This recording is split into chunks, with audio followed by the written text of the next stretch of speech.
We know that Bill is here because he bought a pickup truck with an aftermarket exhaust. Aftermarket exhaust that is disgustingly loud. It is, I wouldn't call it obnoxiously loud. It is loud. But he thinks it's cool. So now everywhere he drives, foot to the floor. Like he drives past my house all the time and he just mats the thing because it's got an exhaust on. But the truck looks like a grandpa truck. Like.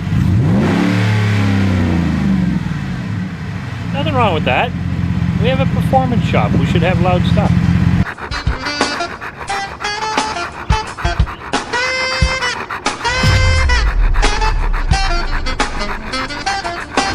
Okay, what we're looking at today is the 1967 Dart GT Convertible. So what Lloyd's trying to do today, he's already gone underneath the car.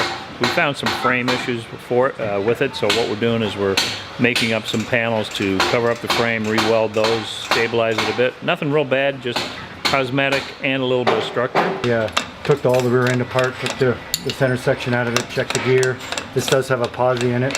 It's a 355 gear set in it. The customer wants this car to be able to drive down the road very comfortably and reliably. So we're going to go through everything and make sure that all these systems in the car work perfectly for him by the time it gets out of here. I remember teachers telling me you got to know the basics, and I never quite understood that, but now I know because I went from the basics to a dealership and now I'm back to the basics again. So I consider this, I said to Bill, this is my partial semi-retirement working on this stuff and racing cars too. In a whole building, here we go, mechanics and guys and everything. Who swears and gets beeped out the most? Well, last one, she got beeped once or twice, but you had a whole line of things while you were sitting in there. I beat myself. Well, she told the cameraman to off. Protect me from my mother like that? No, they have their little cult hey, together. You're so much like your mother. We're going to bring her in and show her one day. And this is the good thing. I'm like my mother. Yeah, she's smart. She's staying out of here. That's a good thing. I'm like my mother.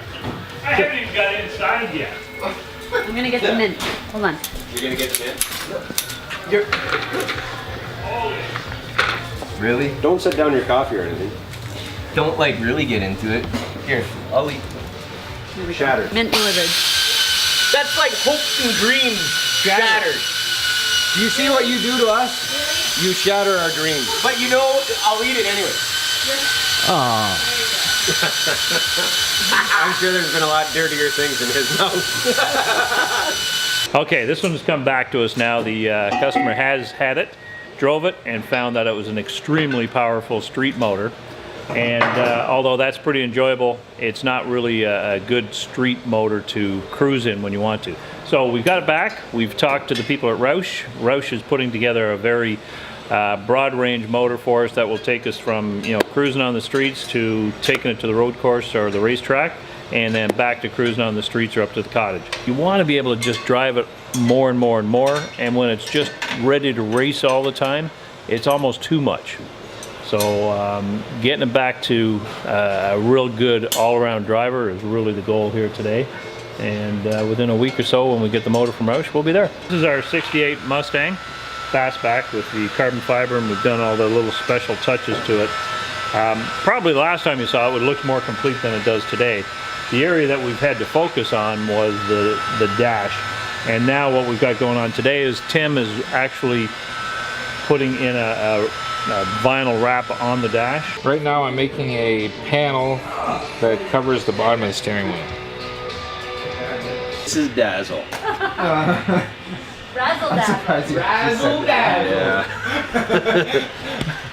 This is Bedazzle. Bedazzle. He's been sneezing all day and has horrible breath.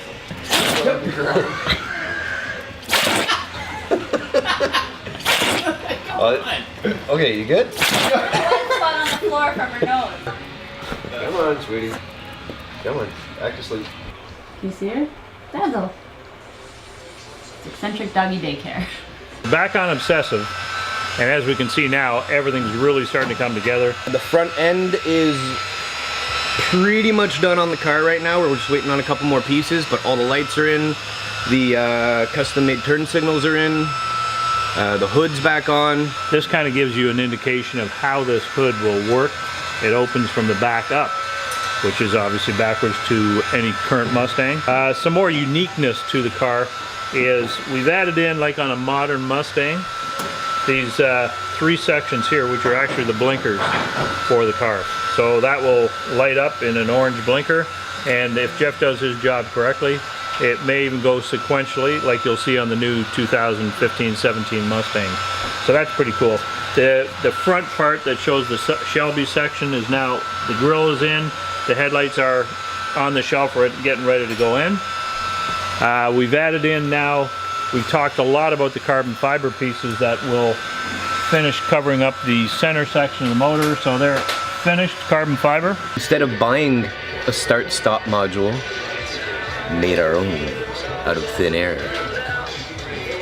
And it works fantastic and great. As you can start to see now, the interior is actually starting to get completed in the in Obsessive, and it just looks absolutely amazing. If you get in close, you can see where we kind of brought, or Tim's brought in the carbon fiber format, the blue stitching, which actually matches all of our gauge package. There's underlighting that are going to go underneath the sills for the car here, once that's all in. And just to show the kind of quality that's built into even doing the wiring in this car, if you look at how our wiring's all put together, everything's laid out properly. All the information is on each of the components that need to go into the wiring system. It's all wrapped properly. Everything is buttoned up the way you'd see from a factory. So this is not just a high-end car, it's built to a high level of quality as well. Ooh, don't want to see Sean in that mood. Dude, we don't call him Postal for nothing.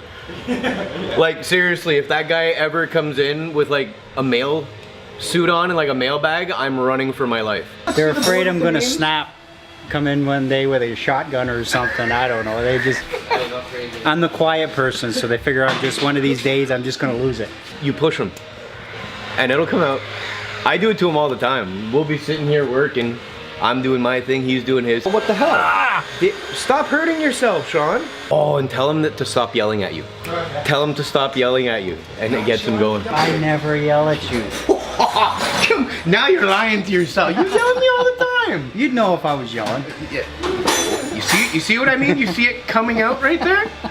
This is the 37 Ford that's going over to Chile shortly. Now you'll see we've got the doors on, so Tim's able now to put the interior finally together. He's working on one of the other projects right now, so once he gets back over here he can start doing that. Running boards are on, front fenders are on, and Sean's working away on bolting up the other side as well.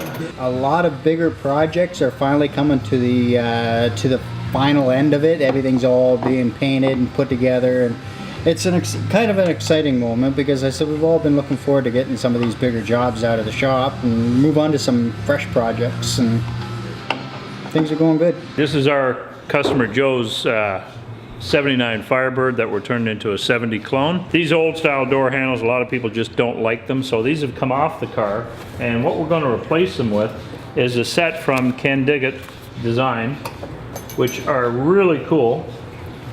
And what they will do is they will actually go into the car. I have the wrong side here, but they flip like that, and then you open the door handle like this.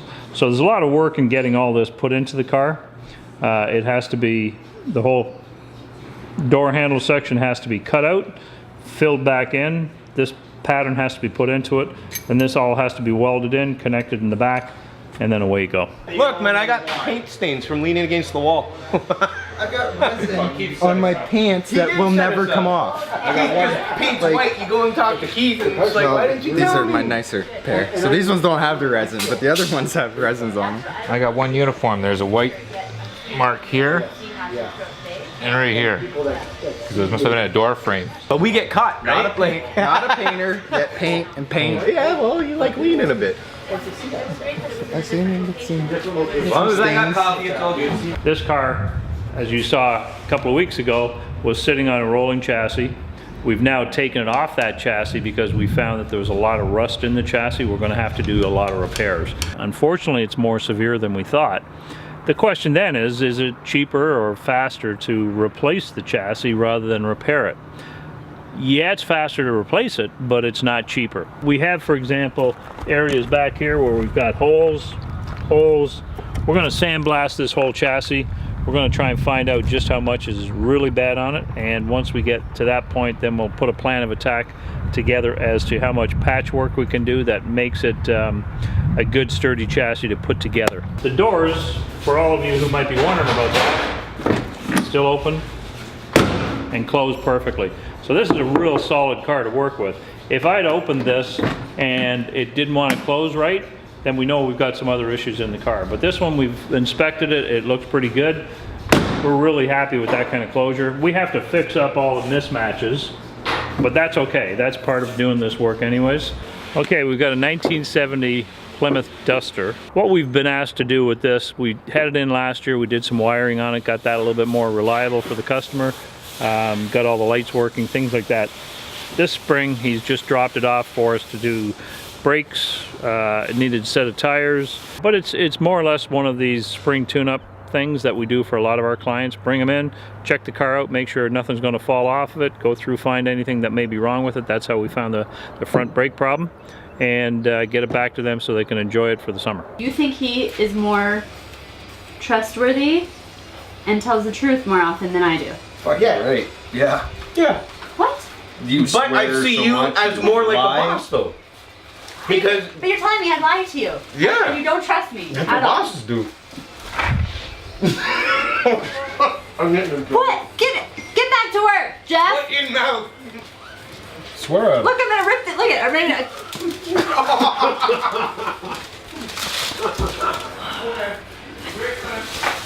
I'm not. What just happened?